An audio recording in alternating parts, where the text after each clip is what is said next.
Ruby here. As we see, so far, things are going to be so good. Contention for Lethal Wanderer is going to be happening in a bit, but RRQ doesn't seem like they want to take that kind of priority.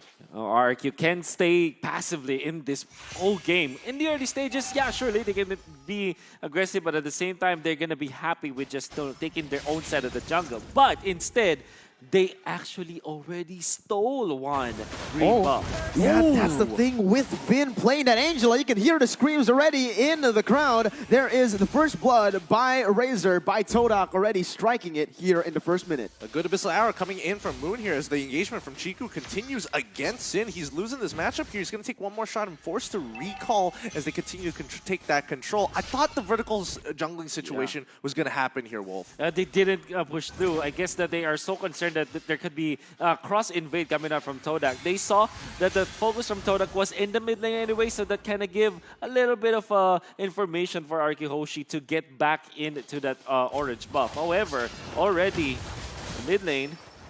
Yeah, you can see Albert actually going very aggressive onto Moon, but unfortunately is unable to get anything done right there. Again, this is why Ling needs to be really, really careful in the early stages. Sure, he is an assassin. He wants to get those kills early on, but against the Selena, against the Matilda, what are you supposed to do here? Well, I mean, you just give up that pressure. There's nothing you can really do about it until you hit level 4. That's the most important part. Once you hit level 4, you have that get out of jail card free.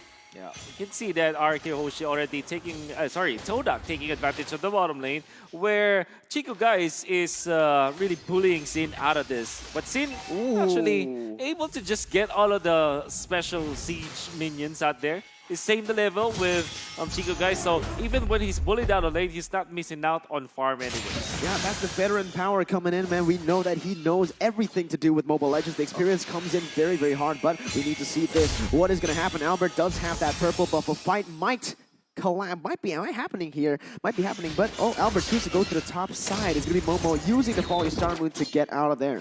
Yeah, but doesn't seem to want to take any more damage here. Again, Lethal Wanderer is going to be taken away by TODAK's side. They're playing, north to south here. This riverside so very dangerous, leaving Chiku and Sin on an island down on bot side. Yeah, let's see this. Oh, R7 goes in for Diamond Friend. It's going to be an all-out collapse onto Moon as Albert keeps on going in. Vin picks up a kill in this fight, circling Eagle onto Albert. No follow-up just yet. It is going to be the Tempest Blade, but the Turtle will be taken away by 4Maze. Albert, though, he wants to keep on going. He's going to pick up the Blades, but in the end, it's a 1-for-1. One kill for RRQ, one Turtle for TODAK. 100% great for TODAK. I mean, they lost one of their members, but they secured the Turtle anyway, so that's a lot of gold that's going to be given to them. Of course, you help all the players in your team with that Turtle buff, and you take it away from Albert, which is perfect because now Albert cannot be aggressive in the next 2 minutes. Yeah, I mean, this is a really good call because they knew for a fact that Albert did not have his Retribution, allowing 4Maze the extra bit of time to get in and out of that fight. More importantly, we have to understand that now you can kind of people can kind of understand Esmeralda can absorb so much of that heart guard so quickly and become that much more tankier, even though it's so early on into the game. Absolutely, and you can see already TODAK trying to catch Albert in the rotations. Look at that, they're playing for the bushes here, Wolf. Yeah, they have to be really aggressive for TODAK, at least for RRQ Hoshi. They need to kind of usher Albert as of now. It will not be as as efficient for RRQ Hoshi to put like 3 heroes or maybe 2 heroes just to help Albert, but it is needed absolutely this time. Yeah, but look at that. Moon overextends a little bit, and that's going to be the Tempest Blaze to finish it off. You can see the style coming in from Albert as he picks up the kill. That is going to be the first kill of the game for Albert, but it's going to be 4Maze actually jumping into 1v3 right now with Diamond Finna connecting. 4Maze, he's going to be able to get away, but Albert follows him through. Circle Eagle to the backside. Ludos picks up the kill and jumps in the midst of it all. He's going to get taken down, and you can hear the calls, you can hear the screams, the yells from the players as Zin is a 1v1. Tinko gets a solo kill. Ooh, he gets the 1v1, but here comes Vin. Yeah, Vin actually rotates here with the help of Albert. He does have the Temple of Blades. He's not actually going to get it. It's going to be Vin picking it up. Defiant Sword, unable to catch him. I'm pretty sure that TODAK really wants to get that kill to Albert. I mean, RRQ Hoshi wants to get the kill on the Albert, but Chico guys with that solo kill, that's very important in laning stage here. I mean, he died eventually, but the tempo that they want to play is really banking on the fact that they need early plays. Yeah, but one thing I do want to talk about is Moon, man. You said it yourself. He hasn't had the best performance here at M3, but so far he's been doing great. He's been doing really good. A good change of pace here, but now it's going to be whether or not he can steal this objective. Albert coming in. Oh my god, Formate just so on point, but it's going to be the Tempest of Gaze once again, as that is going to be the Eye of Fennec connecting on to Moon. Still able to run away for now. Formate just does so much! Look at that! Formate! Showing what he's got on the M3 stage. R7 has nowhere to go, and Chiku, guys, picks up the kill. That was such a good fight, and this is going to open up the map for Momo to actually take the top tier 1 in the process. I thought Moon for sure was going to go down, but Yoops saves his life, allowing Formate to jump into the backline with no ultimates to really worry about. 5 minutes, a big power spike for TODAK. Definitely get the first set of items, first full item for Chico, guys, as well as for Formate. And it's also coincidence with the fact that they get level 4 on their roam. And now they fought against RRQ Hoshi. The mistake that RRQ Hoshi did is that they obliged in the fight. We know for sure that they're not as strong as they are in the late game. Here in the first 6 minutes of the game, that's why TODAK was able to capitalize. Yeah. Take a look at this replay right here. What happened, man? They gave Formate so much room to play. Yeah, I mean, as of right now, we have to remember that Clay is not exactly in position to do anything about this situation. He doesn't have the Chaos Assault, nor does he have the Brilliance. He already used the Brilliance much early on into the fight, so he's forced to walk away. And if he wants to get back into range, that's going to cost him his life. So he made the smarter decision to just back off. 2 turrets taken by TODAK. This is a step in the right direction. We want them to, at least the Malaysian fans, right? They want to go aggressive, but they look at this. Chico, guys, already with the win of Nature. And the Rose Gold. And the Rose Gold Meteor top. Defensive items. Defensive/offensive items, right? Last M2, we saw Broly who prioritized the defensive items, right? But this time, it's kind of in the middle. Rose Gold Meteor gives you a little bit of shielding. And of course, that Wind of Nature helps you sustain against Albert when a team fight does break out. Yeah, I have no idea what they're going for right now. RRQ Hoshi, they're losing turrets for nothing at this point. 3 turrets to 0 for TODAK. As in the mid lane, another fight ensues here. Sin is the midst of it all. Still able to run away with the entropy, but it's going to be actually the Circle Eagle coming in. Phantom Execution to the backside is going to be everything. Collapse onto RRQ. Still able to get out of that situation. But as you can see, RRQ, they're losing objectives all across the board, and that means pressure for TODAK. Yep, this is great. I mean, RRQ understand that position, not exactly the best. They were worried about where Momo was going to be coming from, and once he revealed himself, they realized they didn't have the position to do so. Turtle is coming up. They don't want to waste any more resources than they have to. Good, no commitment, and disengage for RRQ. Oh, but maybe they want to go for more right now. R7 gets caught really bad right there, but they might just collapse onto Yums right now. Is that the right target? Albert uses a lot of the abilities, a lot of the resources onto that man, and the Abyssal Arrow connects onto Albert. He gets slayed, and RRQ are running for the hill. Clay, go for his killing spree, but Formate, he's on for a rampage. He's gonna get dodged away, and look at the backside. What? RRQ, Clay, he's coming in with a triple kill. Chiku can't manage to finish him off, and the hard guard just save him once more, as Sin is able to come back to push him away. Oh, that is so unfortunate. A great 50-50 there coming in from both of these teams. Clay coming out gigantic in that fight. He only has the Clock of Destinies, and he's making every bit of damage count, but not to mention, let's look at this replay one more time. Great sidestep coming in from Sin, baiting the Rose, the Thorn Rose to go into the opposite direction, but just the raw damage. Clay comes in, he flickers into the bush, and then Chaos Assaults back out to finish off anybody who's walking away. That sidestep, Sin. My goodness, Sin. It was good. It was so good. If he got that, if Formate's got that kill, Vin probably would have died as well.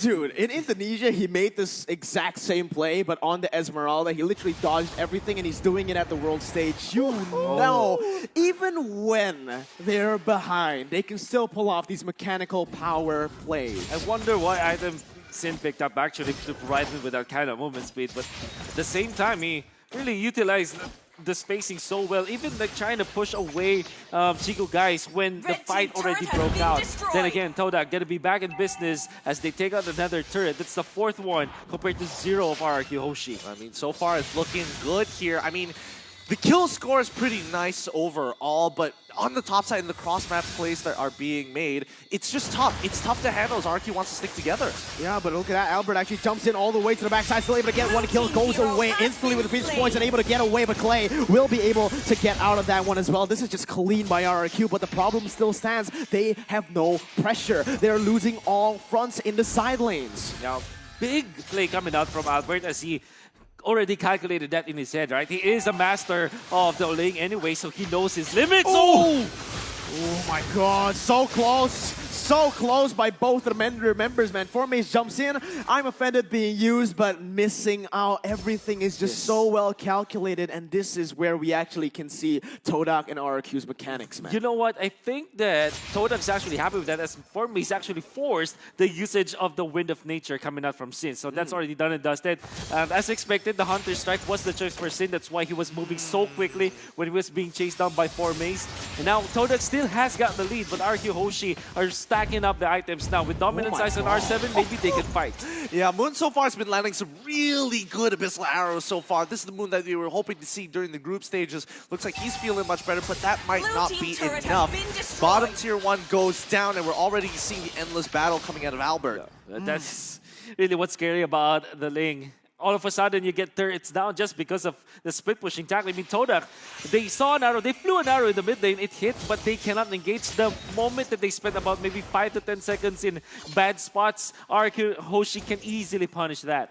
Yeah, and as you can see, again, the side lane is still being controlled by TODAK with Chico rotating everywhere. It's really hard for them to try to look for the side lane push because of so much pressure that they have. But look at that, Moon goes in for the Abyssal Arrow, unable to connect. RRQ still is able to breathe at this point. They're waiting for the 12 minutes, maybe just to pop the Lord this time. They still have got the advantage. We'll see if it's going to be just after their positioning. Oh my god, look at the damage coming in. It's going to be Albert jumping in all the way to the backside right now. Tempest Blade still available, being able to dodge everything as he keeps on going. Double kill picked up by RRQ as they're looking for more fights on the board. Goes in under the turret with the falling star. Will be able to connect it onto 2, but he is going to be forced back away. Chiku now in a 1v4 will be able to go for some pickoffs right now with 4 people chasing him down. He goes in for the Torn Apart Memory, unable to get anyone done, but it's going to be Diamond connecting. Wind of Nature won't save you now, but maybe it will. He still managed to get away, and the outplay is almost happening here. Sin is going to be the target, but Yuves, he might have bit too much that he could chew. Clay has come to play. They've fallen into it again. TODAK overcommits to this fight, and unfortunately, Chico needs to remember he isn't playing on this Wanwan. It's Brody. There's only so much outplayability you have, and even Yuves was trying to enable him. Just wasn't enough. Oh my god, they're going to go for more Gideon. The Tempest of Blaze is there, and that's going to be the kill for the baby alien. Goes in under the base, doesn't even care.